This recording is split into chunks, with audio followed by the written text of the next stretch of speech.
Hey everyone, Spacemon here. Today we are having a look at Gavin Freeman, 2022 OU commit. I believe he's a 3-star on Rivals.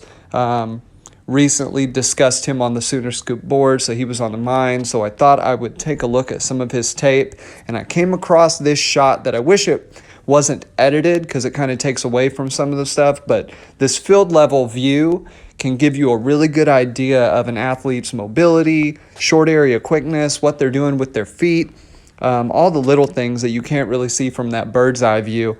And I wanted to showcase a few things that he's doing here. One, a little bit of a myth, this whole watch the ball into your hands thing. While it is a fantastic coaching point and needs to be done with athletes as they are developing, obviously if you're coaching your 6, your 7, your 8-year-old, even on into the high school level, watch the ball into your hands. It is a fantastic cue. But when you get to the elite levels, it is just not reality. It's also not the way our brains work. I know this because you can do drills, and I actually do them with some of my softball girls where they are actually having to judge distance quickly, and they will have their eyes shut for a portion of time as like a small little sandball or lacrosse ball is coming their way, and they still have to make the catch. It's getting your brain to assess distance and not really rely so much on your eyes, rely a little more on instinct and intuition. Your brain takes snapshots. It doesn't really see things fluidly. That's kind of the way hand-eye coordination works. It's why you can look away at something and still make the catch, right? There's other things at play other than just your visual systems there. But one of the things he does that gives him an advantage here is how quickly that head gets turned around. So as that ball is on its way, contact, that head's already getting turned around, and he is assessing what is in front of him.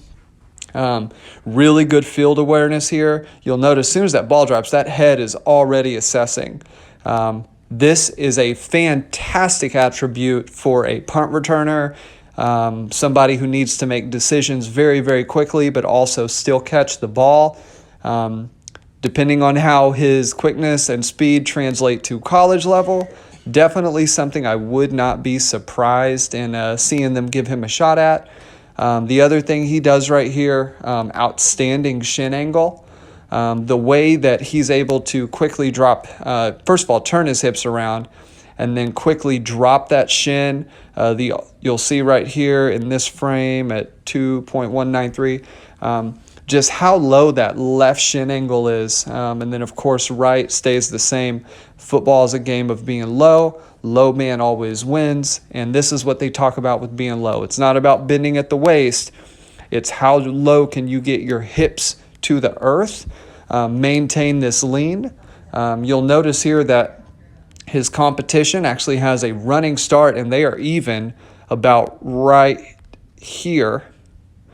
They're just about even. He is basically coming in kind of a rolling start, and he's still able to pull away. He's able to pull away and have that quick short area quickness, or have that great short area quickness because of that low shin angle. If his shin angle was higher, just for perspective, that shin angle would have to change. So you would start more vertically. You would have to have that vertical position fall forward. That's going to increase ground contact time. And now you have a little bit more going on, and you're not going to be as fast of an accelerator. He has just kind of natural fluid movement when it comes to running. So I think he's a guy that can get to OU. When he gets stronger, he's not going to have to necessarily work on running technique, sprinting technique. They, of course, will do those things, but he is going to see his speed increase just by doing reactive training, getting his legs stronger, getting his squat up. He will see improvements in speed and explosiveness without having to do a ton of technical work, even though they will do that at Oklahoma. But just how easily he's able to pull away right here, really, really good stuff. Just good fluid hips, runs with really low hips, which by doing that, what I mean is just how wound up his feet, his knee is, that knee flexion that sort of maintains as he hits the ground. He also runs on that forefoot, not a real heel dominant, doesn't really smash that heel into the ground.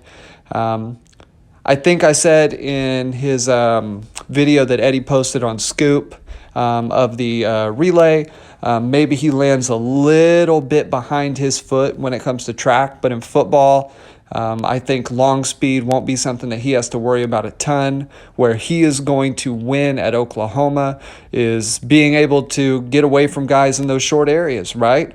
A guy who can run crisp, great routes, have a good athleticism, and who's to say they don't try him out on defense? I'm not really sure where the coaches see him, but when it comes to athleticism, do not underrate this guy.